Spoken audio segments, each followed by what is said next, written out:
One of the most interesting personalities in the entire Torah is dealt with in this week's Parsha. It's called Parsha's Pinchas, and it's found in the 25th chapter of the book of Numbers. Anyway, the background to this story is that the Jewish men got involved in sexual immorality with the Midianite women, and that led them to worshiping the Midianite idols. Well, God was very unhappy about this and caused a plague to hit the Jewish people that eventually claimed 24,000 lives. And at this point, the Jewish leadership really did not know what to do. Moses was struck with a moment of forgetfulness. He was sitting there, not really sure. People are dying left and right. And to top it all off, one of the leaders of the Jewish people, the prince of the tribe of Shimon, took one of the princesses from Midian and in front of the rest of the leadership walked into a tent to do the dirty deed.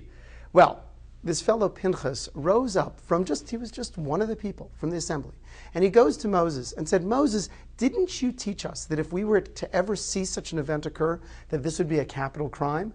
And Moses said, you merited to remember the law, you carry out the law. Whereupon Pinchas took a spear, marched into the tent, killed the head of the tribe of Shimon and the person he was with, walked out, and that shocked everyone into stillness. Everyone stopped what they were doing. The Almighty was very happy. He said, Pinchas, you brought up peace between me and my children, the Jewish people, and therefore I'm going to grant you an eternal reward, the covenant of peace, which meant that Pinchas would now become one of the priests, one of the Kohanim of the Jewish people. That's the end of the story. It's very strange.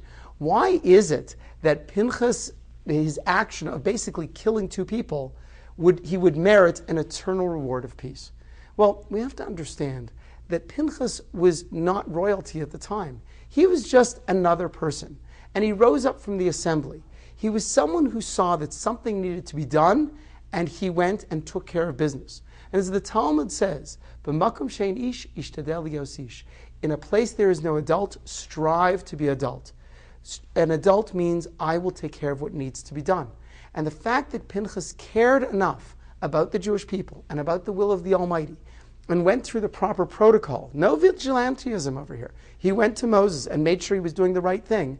Because he did that, he brought peace between the father and his children, between the Almighty and the Jewish people. Because of that, because he took responsibility in the right way, therefore he merited to bring peace to all the Jewish people and brought blessing to himself and his family for eternity.